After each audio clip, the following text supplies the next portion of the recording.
Enrique Pichon Rivière, biografía de un maestro.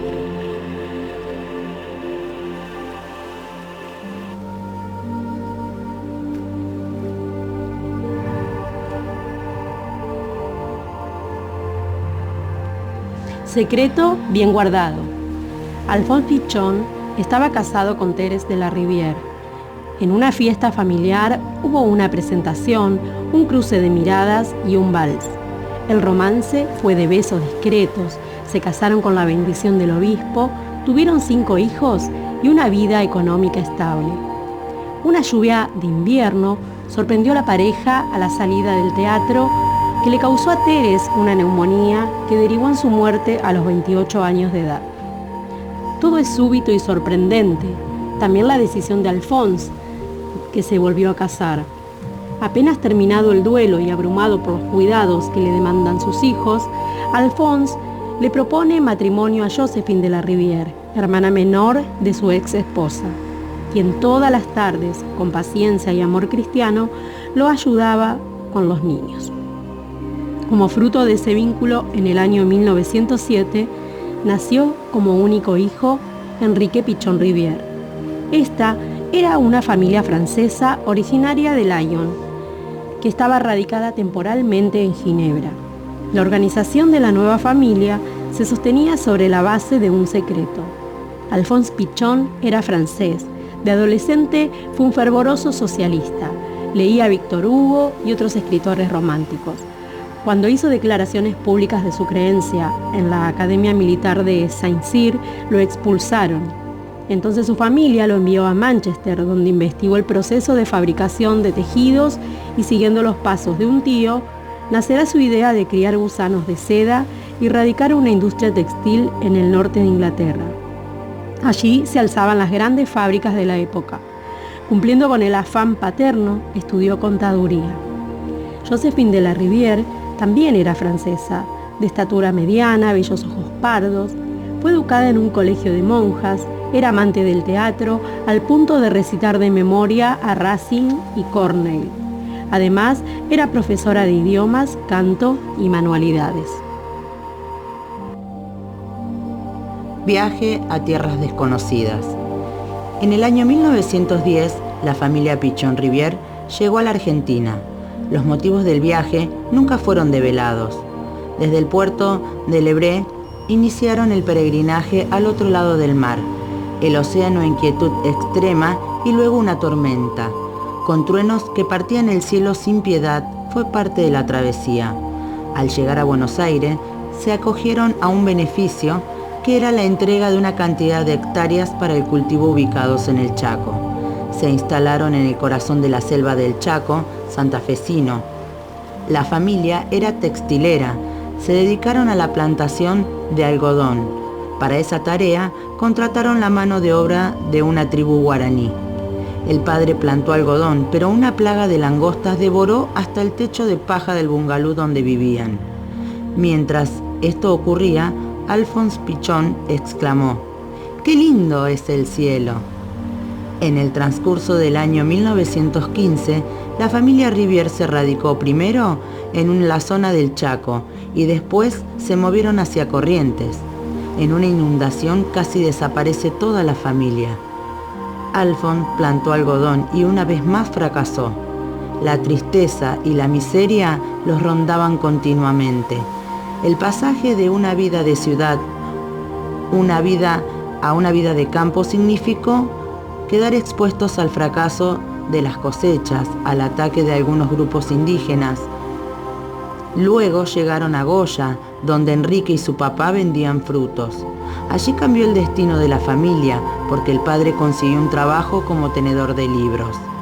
Nuevamente cambiaron el estilo de vida, dejando el campesinado para integrar la vida de este pueblo, que tenía una tradición cultural muy cargada de la cultura francesa. Le decían la Petite Paris. Joséphine de la Rivière, por los años 1917, fundó varias escuelas de Goya y el Colegio Nacional incluso trabajó como profesora. Su familia conservaba una serie de emblemas de estatus, el juego de Sèvres, la ropa que el padre colgaba y cepillaba y que ahora era tan solo un recuerdo de una historia vivida.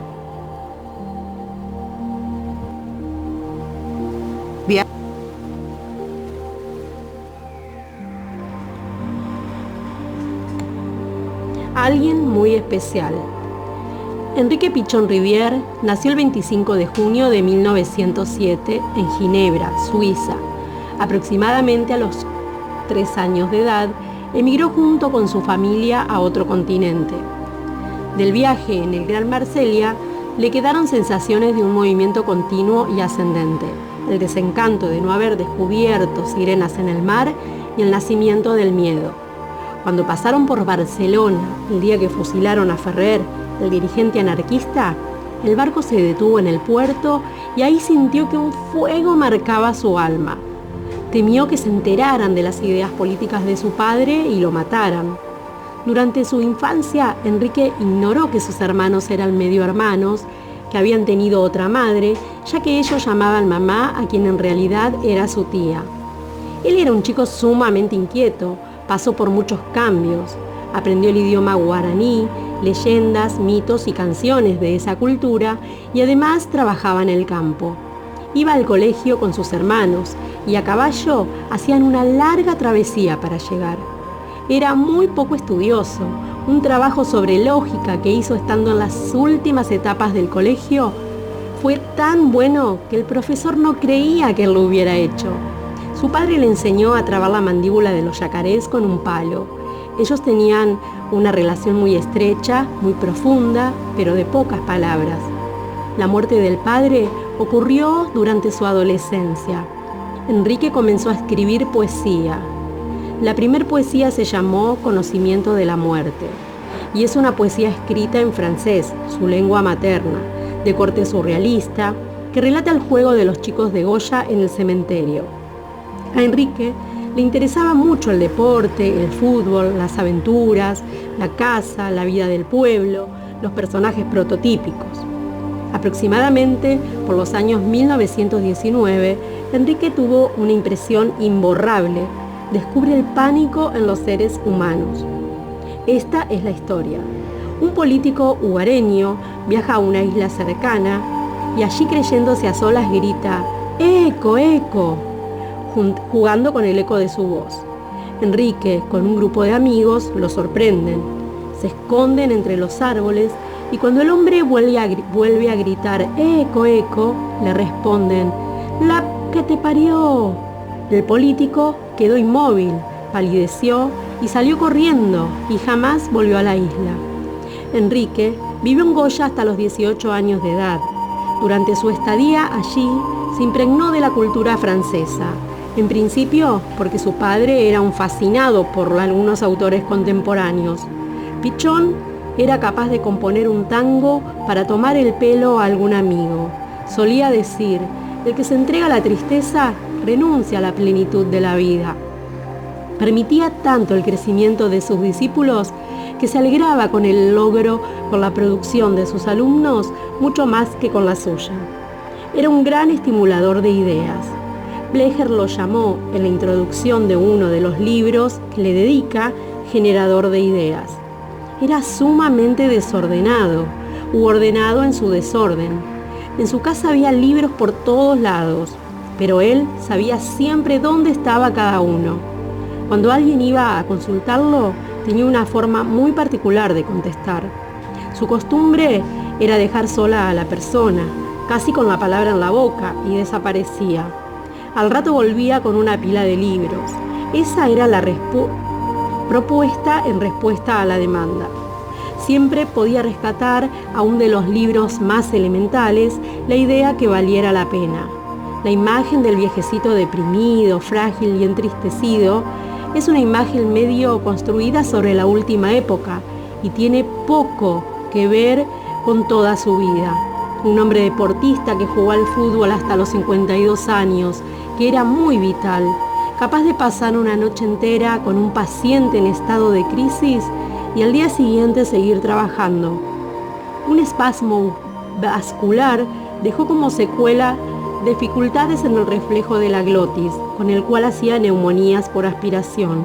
Hizo muchas que lo llevaron a perder 40 kilos, a envejecer muy prematuramente, para luego morir el día 16 de julio de 1977.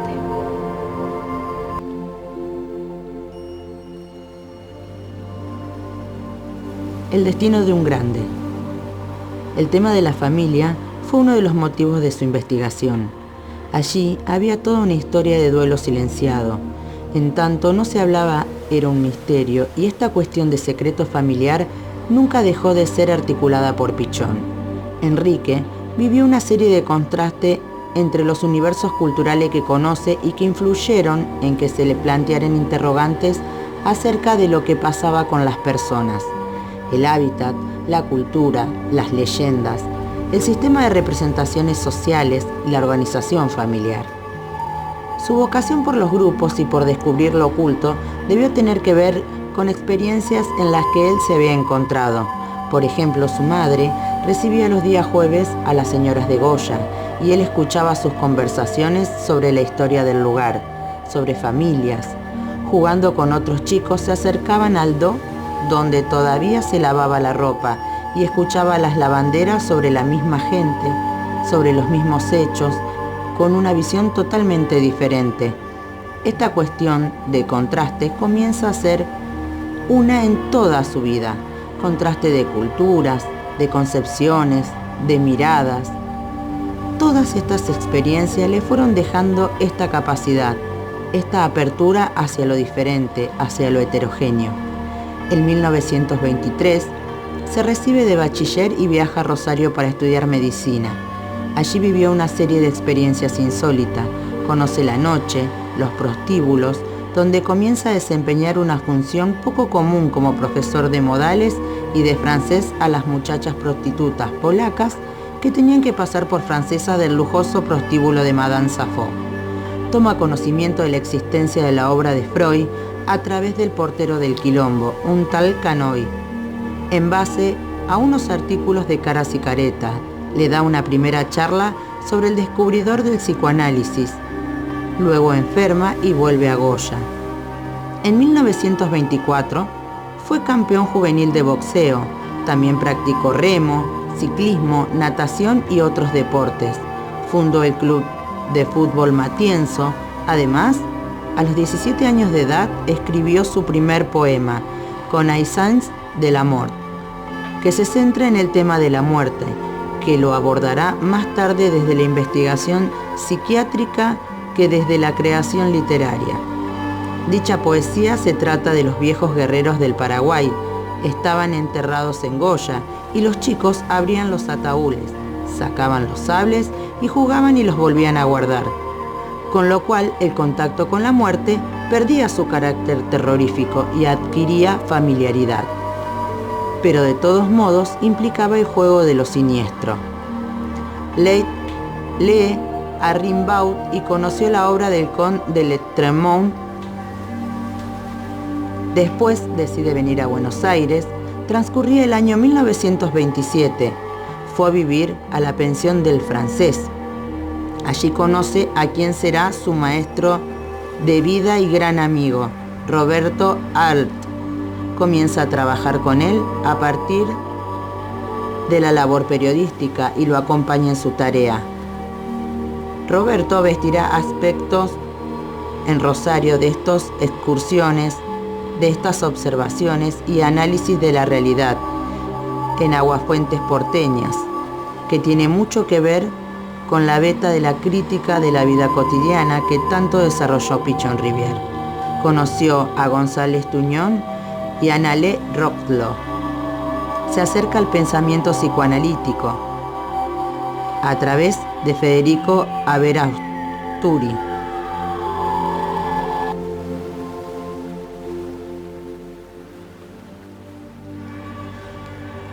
Una vida dedicada al conocimiento. En el año 1928, Rivière ingresa a la Facultad de Medicina de la Universidad de Buenos Aires. Buscó la psiquiatría como medio para descubrir el misterio de la tristeza. Se conectó con el psicoanálisis e inició una formación con los recursos que en ese momento disponía. Esta formación psicoanalítica le valió tremendas polémicas y el hecho de ser casi aplazado en el examen de psiquiatría, porque enfrentaba concepciones muy retrógradas. En 1932 inició la práctica psiquiátrica en un asilo de oligofrénicos cercano a Luján, el asilo de Torres, donde realizó una de sus investigaciones fundamentales.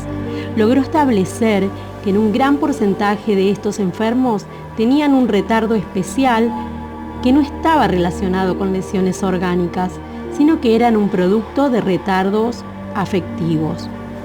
A estos retardos los denomina oligotimias, en contraposición a las oligofrenias. Para la reeducación, crea las primeras terapias de aprendizaje y comunicación, utilizando, entre otras cosas, el deporte, especialmente el fútbol.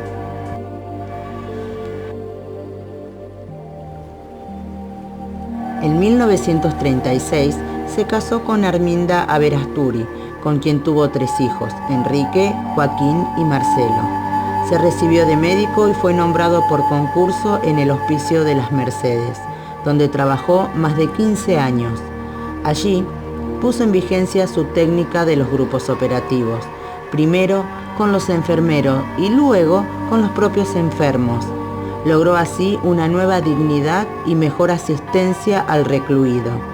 Además, inició una investigación institucional sobre lo que ocurría en el hospital psiquiátrico y descubrió la presencia de una poderosa estructura tolerada por las autoridades, ejercida por un grupo de pacientes que habían hecho del hospital un feudo y que dirigían todo el movimiento de alcohol, dinero, mujeres, salidas, etc. Es decir, que gobernaban el hospital. Se producen algunos hechos que lo llevan a investigar la relación médico-paciente. Una de las situaciones más conmovedoras es el asesinato del médico correntino, muy conocido de su familia, quien lo había apadrinado en el periodo de su ingreso.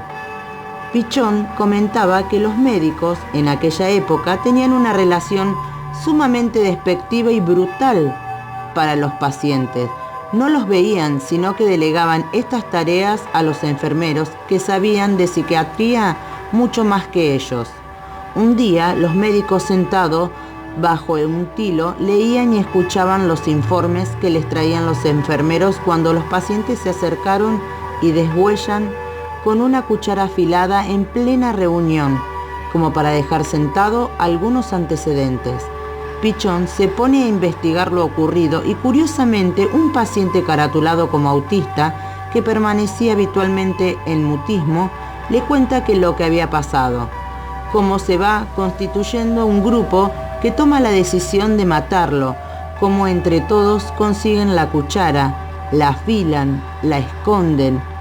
Es el fenómeno grupal en función defensiva, si bien con las características angustiantes y terroríficas de un crimen, pero a la vez como una defensa frente al maltrato y al abandono. Esto lo llevó a investigar aún más en la relación médico-paciente y toda la temática de la transferencia. Pichón se puso a trabajar tratando de acercarse a los pacientes con una línea de análisis que mostró varias vertientes: el contexto del hospital psiquiátrico y el hospitalismo que produce, la situación parasitaria de los pacientes, el abandono familiar, y a la vez estudió cuál es la situación de esa gente, qué había ocurrido, encontrando que en general se trataba de inmigrantes europeos o de personas del interior.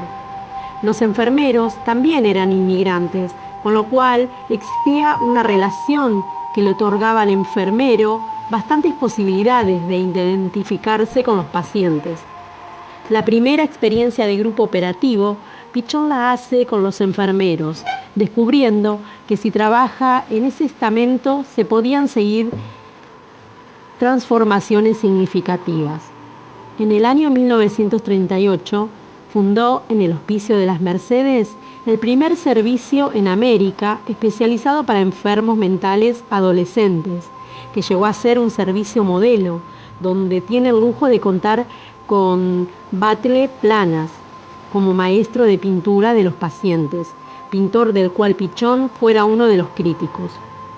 Hay un cuadro llamado Retrato Imaginario de Enrique Pichon Rivière, pintado por Bates Planas, y en 1942 Rivière es nombrado miembro didáctico de la Asociación Psicoanalítica Argentina APA, institución de la cual es fundador, junto a los doctores Ángel Garma, Luis Raskowski y Cárcano. La Asociación Psicoanalítica Argentina continuó creciendo y los integrantes, con interés en hacer su formación en psiquiatría, comienzan a trabajar con él en el hospital. También estaban Lieberman, otros próceres de la psiquiatría, del psicoanálisis y del arte, colaborando en este servicio, que recibía a gente de otros lugares de América para hacer su formación allí. En el hospicio, en el año 1944, conoció al poeta uruguayo Edmundo Montagne, quien antes de suicidarse lo impulsó a investigar la vida y la obra de Isidore Ducas, conde de Lautremont. Pichon trabajó muchísimo e investigó toda la temática de lo siniestro. En esta primera y espontánea observación del grupo, Rivière vio que el delirio de un paciente recortado de su grupo familiar era absolutamente absurdo, pero que incluido en el marco de su familia cobraba inteligibilidad, aunque seguía considerándolo un delirio. Sostenía en sus obras que en la enfermedad hay sufrimiento y define la enfermedad como la intolerancia a un alto monto de sufrimiento. Si en ella hay una denuncia de una determinada interacción familiar, esta denuncia habitualmente no es consciente. Pichon tenía formación en el campo de lo sociológico, de lo filosófico, del materialismo histórico y dialéctico, pero no dedujo una psicología desde allí, sino que llegó a su concepción de lo subjetivo a partir de la práctica. Es muy importante destacar el hecho de que fue la misma práctica lo que lo condujo a la idea del sujeto emergente, de sujeto productor y producido, a la importancia de las relaciones reales, a la importancia de la experiencia. En el año 1946 fue invitado por el gobierno uruguayo con el motivo del centenario del poeta. Lautremont publicó como parte del libro Psicoanálisis de la Melancolía, editado por la Asociación Psicoanalítica Argentina, su trabajo, Historia de la Psicosis Maníaco-Depresiva, donde se encuentran los fundamentos de su teoría sobre la enfermedad única, TEU. Al dejar el hospital, en el año 1947, empezó a elaborar toda una concepción propia que es la de la psicología social, que se fundó en la concepción de un sujeto social y que provenía el abordaje de lo que se llaman condiciones concretas de existencia, red de vínculos, red de relaciones en las cuales el sujeto estaba inmerso y de la cual también era agente. Reiteraba que para entender la red vincular era necesario entender el mundo interno y que para entender ese mundo interno era necesario entender esa red vincular. Para Pichon, el mundo interno no es una caja negra, sino algo a investigar, pero su idea del psiquismo es la de un psiquismo abierto sobre el mundo y constituyéndose en el mundo. Él se replanteó la modalidad de abordaje del proceso de enfermar dentro de un contexto que va a ser la unidad diagnóstica, la unidad pronóstica y la unidad de tratamiento, sin negar la particularidad de la conflictiva del sujeto que enferma. Esta última es otra de las ideas centrales de Pichon, donde la relación sujeto-grupo nunca quedó anulada, sino que exigía dialéctica entre la especificidad de lo subjetivo y la especificidad de lo grupal. Este tipo de ideas lo fueron orientando hacia un replanteo que implicaría una gran crisis, en tanto significa una polémica importante con el psicoanálisis, en particular con el kleiniano, que era hegemónico en esa época. Se puede constatar que eran bastante congruentes con lo que estaban planteando Bion y Winnicott en ese momento y con lo desarrollado por un grupo importante de pensadores en Francia en los años 50. Pichon se inscribió activamente en el movimiento de la psicología, de parte del psicoanálisis y de la psiquiatría francesa de esos años, que toma de Sartre y desarrolla la famosa idea del hombre en situación, que se nutre mucho de Merleau-Ponty, a la vez que de la psicología concreta, y que plantea cuál es el lugar de la experiencia, de las relaciones reales, del contexto. Además, en los años 50 fundó la Escuela de Psiquiatría Social. Consideraba que la familia no es una institución aislada, sino determinada dentro de un contexto de relaciones sociales, y esto lo llevó a investigar otros campos. Enrique y su esposa Herminda Abel-Austeri viajaron a Europa en el año 1951. En Londres estableció relación con Melanie Klein. Ellos juntos realizaron una serie de controles. En París, en presencia de Breton, Benjamin Peretz y otros integrantes del movimiento surrealista, da su ya histórica conferencia sobre Lautremont en el café de la Place Blanche. Al día siguiente, da otra charla sobre el mismo tema en casa de Jacques Lacan, con quien traba amistad, al igual que con Tristan Tzara.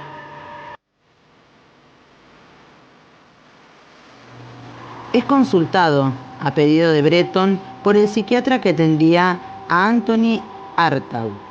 En Francia fue invitado al 14ª Conferencia del Psicoanálisis de Lengua Francesa, donde presenta su trabajo, algunas observaciones sobre la transferencia en pacientes psicóticos, con carácter de relato oficial. En diciembre, se traslada a Ginebra, donde da una serie de cursos sobre el análisis en pacientes esquizofrénicos.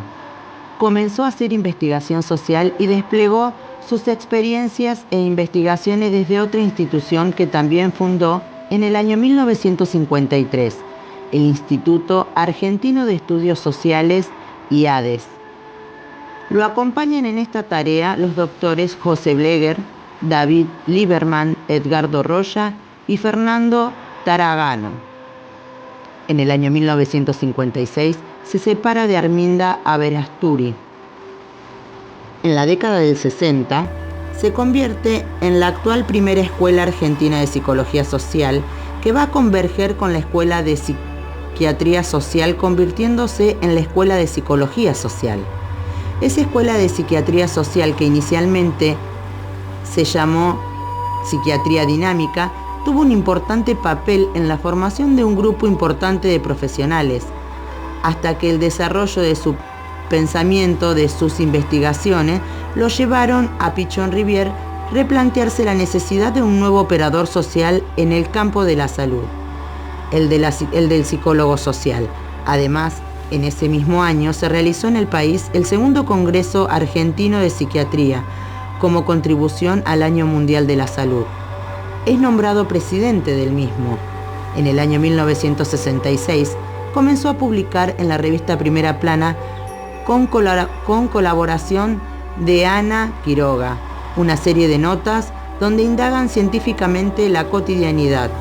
En el año 1968 regresó a Europa, invitado al Congreso Internacional de Psicología Social, donde es nombrado relator oficial.